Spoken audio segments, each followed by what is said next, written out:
7 नवंबर 2025 Bharat Nagar police station, Bhavnagar, Gujarat. 39 वर्षीय assistant conservator of forest officer Shailesh Khambala अपने ससुराल वालों के साथ थाने में दाखिल हुआ। उसकी आंखें लाल थी, आवाज कांप रही थी और चेहरे पर डर साफ झलक रहा था। उसने पुलिस को बताया कि उसकी पत्नी नैना बेन और दोनों बच्चे 13 साल की प्रथा और 9 साल का भव्य पिछले 2 दिनों से लापता है। शैलेश के मुताबिक 5 नवंबर 2025 गुरु नानक जयंती की सुबह रोज की तरह वॉक पर गया था। जब वो फॉरेस्ट कॉलोनी में बने अपने सरकारी क्वार्टर्स लौटा तो घर पूरी तरह से खाली था। अलमारी खुली थी, कुछ कपड़े गायब थे और बच्चों के स्कूल बैग भी नहीं थे। पहले तो उसको लगा कि नैना बहन बच्चों को लेकर सूरत अपने मायके चली गई होगी। आखिर दिवाली की छुट्टियां खत्म हो चुकी थी। नैना और बच्चे हफ्ते भर से उसके पास ही ठहरे हुए थे। ये सोचकर वो कुछ देर के लिए शांत हो गया, लेकिन तभी उसने फोन चेक किया। नैना का मैसेज था। मैं सबसे दूर जा रही हूँ, प्रथा और भव्य को भी अपने साथ ले जा रही हूँ। इतने सालों से मैं बहुत मुश्किलों में जी रही थी, अब मुझे जीने दो, मुझे ढूंढने की कोशिश मत करना। मैसेज पढ़ते ही शैलेश के हाथ कांपने लगे। उसने तुरंत नैना को कॉल किया, लेकिन फ़ोन स्विच ऑफ था। उसने सोचा शायद रास्ते में नेटवर्क नहीं होगा। भावनगर से सूरत की दूरी करीब 6 घंटे की है। उसने इंतज़ार किया, लेकिन पूरा दिन गुजर गया। न नैना सूरत पहुंची, न उसका फ़ोन ऑन हुआ। अब डर ने शक की जगह ले ली थी। उसने तुरंत ही अपने माता पिता को फ़ोन किया, लेकिन वहाँ भी नैना और बच्चे नहीं पहुँचे थे। घबरा कर उसने नैना के भाई हरेश जोटाना को सारी बात बताई। खबर सुनते ही उसी रात वे सभी भावनगर के लिए निकल पड़े। अगले 2 दिन एक बुरे सपने की तरह गुजरे। कहीं कोई अनहोनी तो नहीं हुई, कहीं बच्चों के साथ गलत तो नहीं हुआ। आखिरकार 7 नवंबर 2025 को जब सारे रास्ते बंद नजर आए, शैलेश और उसके in-laws Bharat Nagar police station पहुंचे और मिसिंग कंप्लेंट दर्ज कराई। यहीं से मिसिंग केस एक खौफनाक मोड़ पर आ गया। मैं हूँ आपका होस्ट और आप देख रहे हैं Khambala family case, a terrifying truth from Gujarat. Naina और बच्चों की फोटोज भावनगर जिले के सभी पुलिस स्टेशनों में सर्कुलेट कर दी गई। पुलिस ने सर्च के लिए 3 टीमें बनाई गई। एक टीम सीसीटीवी फुटेज खंगालने लगी, दूसरी टीम नैना के कॉल रिकॉर्ड्स सीडीआर निकालने लगी, तीसरी टीम रिश्तेदारों और जान पहचान में सभी से पूछताछ करने लगी। 24 घंटे बीत चुके थे, लेकिन पुलिस के हाथ एक भी ठोस सुराग नहीं लगा। 8 नवंबर को शैलेश ने पुलिस को बताया कि एक सिक्योरिटी गार्ड ने नैना और बच्चों को ऑटो रिक्शा में जाते हुए देखा था। ये पहली मजबूत लीड लग रही थी। तुरंत ही उस सिक्योरिटी गार्ड को बुलाया गया, लेकिन पूछताछ में उसने इस बात को साफ इनकार कर दिया। सीसीटीवी फुटेज में भी कहीं नैना और बच्चे फॉरेस्ट कॉलोनी से बाहर जाते नहीं दिखे और नैना के फ़ोन की आखिरी लोकेशन भी फॉरेस्ट कॉलोनी के अंदर ही थी। और इसी बीच शैलेश काम का हवाला देकर सूरत निकल गया। अब पुलिस को शक होने लगा था। शैलेश की कॉल रिकॉर्ड्स निकाली गई। एक नंबर बार बार सामने आया, अमित वान्या। वही फॉरेस्ट डिपार्टमेंट में शैलेश का जूनियर था। जब अमित को पूछताछ के लिए बुलाया गया, वो ज़्यादा देर टिक नहीं पाया। उसने बताया कि 2 नवंबर 2025 को शैलेश के कहने पर उसने क्वार्टर्स के पास एक सुनसान जगह पर 2 बड़े गड्ढे खुदवाए थे। बहाना था वेस्ट वाटर और गार्बेज डिस्पोजल। 7 नवंबर 2025 सच मिट्टी से बाहर आया।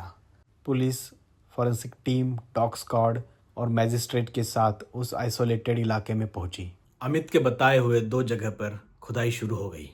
पहली साइट पर 6 फीट खुदाई के बाद भी कुछ नहीं मिला। जैसे ही आधा फीट और खोदा गया, पत्थरों और साड़ी में लिपटी एक सड़ी गली लाश बाहर निकल गई। वो नैना बहन थी। कुछ दूर दूसरी साइड से 2 छोटे छोटे शव मिले, प्रथा और भव्य। माँ और बच्चों को देखकर पूरा परिवार टूट गया।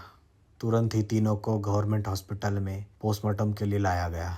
एक ऐसा पति, एक ऐसा पिता जिसको एक करते वक्त बिल्कुल भी दया नहीं आई होगी। पुलिस ने शैलेश को सूरत से तुरंत ही गिरफ्तार किया। पहले उसने झगड़े और गुस्से की कहानी सुनाई, लेकिन जब उसको गड्ढों के बारे में बताया गया तो सच टूट कर सामने आया। लगभग 3 साल पहले की बात है। 2022 में जूनागढ़ पोस्टिंग के दौरान एक जूनियर महिला फॉरेस्ट वर्कर से अफेयर शुरू हुआ। रिश्ता जुनून में बदल गया। इनफैक्ट कुछ वक्त बाद ट्रांसफ़र के चलते अलग अलग जगह पर हुई पोस्टिंग के बाद भी दोनों अपने रिलेशन को बड़े आराम से निभा रहे थे। कभी शैलेश छुट्टी लेकर उससे मिलने चला जाता तो कभी वो छुट्टी लेकर शैलेश के क्वार्टर में ठहरने आ जाती। शैलेश उसके लिए इस कदर ऑब्सेस था कि वो उसको मिलने के लिए ऑफिस में लीव सैंक्शन करवाने के खातिर किसी भी हद तक गिरकर झूठ बोल सकता था। एक बार तो उसने अपने बेटी की डेथ का बहाना बनाकर छुट्टी ली थी। प्यार का बुखार अब सर पे चढ़ चुका था। शैलेश को लगने लगा था कि उसकी वाइफ आगे जाकर प्रेम कहानी में प्रॉब्लम क्रिएट कर सकती है। जब नैना बहन और बच्चे दिवाली की छुट्टियों में गवर्नमेंट क्वार्टर्स पर रहने आए, तब मौके के इंतज़ार में बैठा शैलेश 2 नवंबर 2025 को अपने जूनियर अमित वान्या को फ़ोन करके बताया वेस्ट वाटर और गार्बेज डिस्पोज करने के लिए क्वार्टर के पास 2 बड़े खड्डे खुदवाने के लिए कहा। अमित ने तुरंत ही जेसीबी बुलवाकर क्वार्टर से 20 फीट दूर 2 बड़े गड्ढे खुदवाए। शैलेश की तैयारी पूरी हो चुकी थी।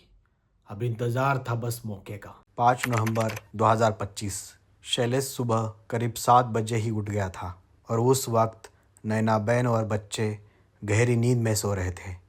उसने बिस्तर से तकिया उठाया और नैना बहन के चेहरे को दबाकर उसका दम घोटने लगा। वह तब तक नहीं रुका जब तक तड़प तड़प कर उसकी सांसें थम नहीं गई। फिर उसके बाद एक एक कर अपने बच्चों को भी इसी अनजान तक पहुंचा दिया। शैलेश ने ना सिर्फ पति बल्कि पिता शब्द को भी शर्मसार कर दिया। करीब 8:30 बजे शैलेश ने एक एक कर उन लाशों को उन गड्ढों में डालकर दफना दिया। शैलेश को लग रहा था कुछ ही दिनों में या महीनों में केस ठंडा पड़ जाएगा और पासपोर्ट वीज़ा मिलते ही वह अपनी गर्लफ्रेंड के साथ देश छोड़ देगा। लेकिन इसके पहले ही उसका असली चेहरा सामने आ गया। पुलिस की कस्टडी में शैलेश ने अपना कन्फेशन रिकॉर्ड किया। शैलेश के खिलाफ सेक्शन 103, सेक्शन 283 और सेक्शन 243 की धाराएं लगाते हुए केस दर्ज किया। हैरानी की बात यह थी कि कन्फेशन के वक्त शैलेश के चेहरे पर ना कोई पछतावा था और ना कोई अफसोस। शैलेश की गर्लफ्रेंड इस पूरी प्लानिंग के वक्त उसके साथ ही थी। इसीलिए पुलिस ने 18 नवंबर 2025 को उसे थाने में बुलाया ताकि शैलेश के साथ कितना इन्वॉल्वमेंट है ये समझा जा सके। फिलहाल अभी तक पुलिस को गर्लफ्रेंड की इन्वॉल्वमेंट के कोई सबूत नहीं मिले। आज शैलेश खंबाला जेल में है। उस पर हत्या, सबूत मिटाने और झूठी जानकारी देने की धाराएं लगी है। ये केस गुस्से का नहीं बल्कि ठंडे दिमाग से की गई प्लानिंग का है। जब इच्छाएं इंसानियत से ऊपर चली जाए तो दिमाग रिश्तों को समस्या मान लेता है और समाधान भी।